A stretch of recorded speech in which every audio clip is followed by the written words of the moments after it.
As the streets of Gotham are filled with random acts of violence, a spotlight in the sky puts fear before criminals' eyes. Does it mean vengeance is around the corner? Either way, it's brought a reckoning to the crumbling streets. That's how we begin Matt Reeves' newest film, The Batman. Bruce Wayne has already worn the mask for 2 years, and along with Jim Gordon, they hunt down the Riddler, a mysterious murderer whose crimes may be connected. Using his detective skills, Batman finds the clues that lead him to Catwoman, the Penguin, and Falcone, all of which unravel the truth behind the Riddler's plan. I'm a big fan of the Christopher Nolan trilogy and the Tim Burton Batman films. I'm a Batman guy. I even bought a Batman shirt just for this screening. I have enjoyed a lot of the different unique takes that this character has gotten, and I was disappointed that Ben Affleck didn't get the chance to direct and write his own version of the character. But when Matt Reeves was hired on for the new solo project, my excitement grew. I have enjoyed some of his other big blockbusters, and even with the intriguing casting choices, my excitement was growing. Granted, I'll admit that this had a lot of comic book movie red flags. A lot of villains were being promoted in marketing, there's a 3-hour runtime for the first movie in the series, and it was too soon after the last iteration of the character. Usually when this all happens, it spells trouble for the production. However, I knew Matt Reeves and the creators would prove me wrong. This is a fantastic debut for Robert Pattinson's take on the character and the introduction to this version of Gotham. There's been an obsession with turning these superheroes into grounded, realistic stories, and this film was being promoted as such. This is grounded, but it's never embarrassed to be a comic book movie. Gotham looks like the Gotham of the comic books. Bruce Wayne's mansion is extremely gothic. They refer to the characters by their hero or villain names. There's no pointless explanations for the realistic reason there would be a Batcave, or why there's bats in the Batcave, or why he's wearing the suit. Previously, Matt Reeves did the new Planet of the Apes films. That's also a bit of a silly concept, but Reeves manages to take it seriously without looking ridiculous, while never being scared of making a monkey movie, and he does the same here. Overall, it reminded me of the pacing and tone of the direct-to-video animated movies. Usually the animated stuff is under an hour and a half, so to match that similar pacing for a 3-hour event, that's commendable. This is the first time we see a moody, depressed version of Batman. Robert Pattinson brings a lot of emotion to the role. He's not the Bruce Wayne we've known from the previous films. He's not the popular celebrity who goes out to charity events or is out on the town. He's a seriously mysterious character, just as much as Batman, if not more so. The name of the movie is The Batman, and with that, we get a lot of him in the costume. In fact, I can count on my fingers the number of times we just got Bruce Wayne in the scene. This is the most Batman we've gotten in a Batman live-action film so far. The Caped Crusader gets to be his famous detective self. The clues are smart, but they never overcomplicate the story. There's a lot of people involved, but the plot never feels long-winded. Each murder is connected, and there's revelations that impact the characters. Like a lot of mysteries, there's plenty of exposition dumps, but they allow the story to breathe and have fun when necessary, like the car chase or the sincere moment between Alfred and Bruce at the hospital. That way, you don't literally get riddled with information about the Riddler. There's a mystery to solve, but there's also a cinematic experience. The Riddler is played by Paul Dano, and I assumed they would have hired him because of his lanky features and his somewhat odd-looking face. I figured that's why they hired him as the Riddler, but for the most part, he's completely covered in this trench coat, looking sort of like the Zodiac Killer, and obviously a lot of influence is taken from the Zodiac Killer and the film, but we don't see a whole lot of his face. In fact, most of the time, we're seeing him through digital screens. There's a topical approach to his motivations, playing up the extreme radicalization that happens online today. When we finally see him face to face, it's a surprising payoff that treats the character as a pathetic loser, but it doesn't undermine the horror or brilliance. It feels real. Since the Riddler is cleverly underplayed, we get a lot more from Batman and the ensemble cast. They really hit it out of the park with these actors. Jeffrey Wright brings the tired, lonely, but committed persona to Jim Gordon. Zoe Kravitz brings elegance and attitude to Catwoman. Even John Turturro is surprisingly well-suited as Falcone, never distracting me for a minute.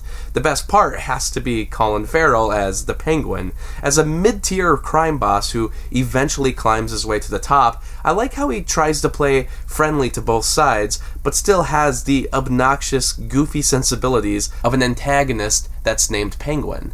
I mean, at one point he's tied up and he's waddling around like the Penguin. He's funny. There's actually a lot more humor in this movie than you would suspect. I'll keep gushing over the production value for months to come.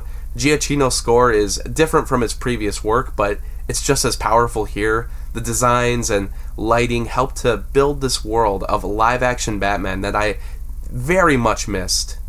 I've read online some different issues that people have with the third act of the film, and I don't know if my issues really lie there. I don't really have many issues with the film. It's nearly perfect.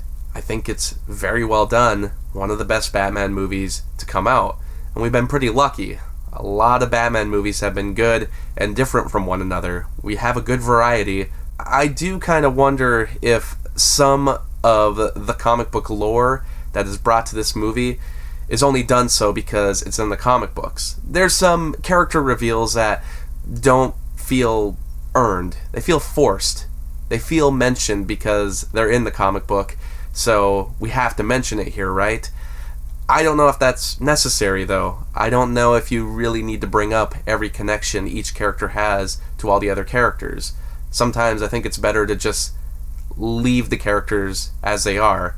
I don't know if everyone necessarily needs to have some relation to one another. For as much as the movie avoids exposition dumps, it does pick up a lot towards the end of the film so we can get that epic climax. I like the climax, but there was a lot of talking in order to get to that point. I also felt like one of the primary twists of the film was too obvious, but only as Batman fans.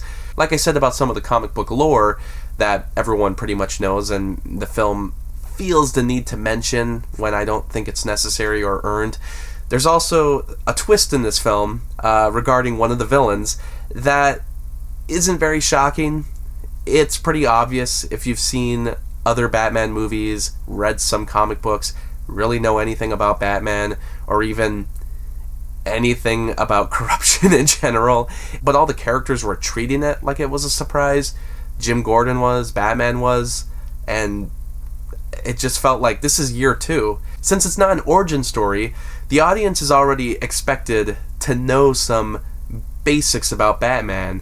But when you're doing a twist that to me feels like the basics of Batman, I don't really know why it would be a surprise to someone like Batman who's been doing this for 2 years now, or someone like Jim Gordon who should already know this. And I should say, I loved the action, but there's not enough in the film. The fighting is engaging and well shot. It's some of the best shot action in all the Batman movies. I didn't think the Christopher Nolan films ever got the hand-to-hand combat done very well, but I just didn't feel like there was enough. And the car chase is great, but Twitter did overhype it, and I was expecting more. I was expecting something else. I shouldn't have let that happen. That's my fault.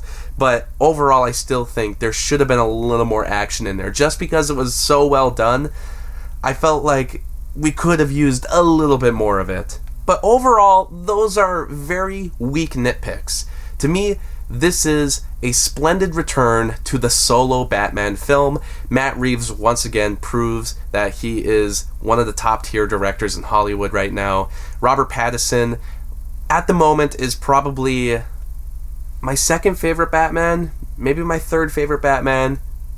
I've never really ranked the Batmans before, the actors, but still, Robert Pattinson did great, and there's plenty of room in the future for him to climb up there as number 1. And so far, I think he's got a better footing for a better evolution of the character as the films go on.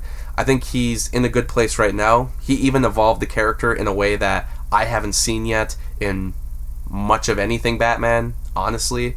There was a challenge to the character that I think really breaks down what it means to be Batman, for the character, but also for the audience.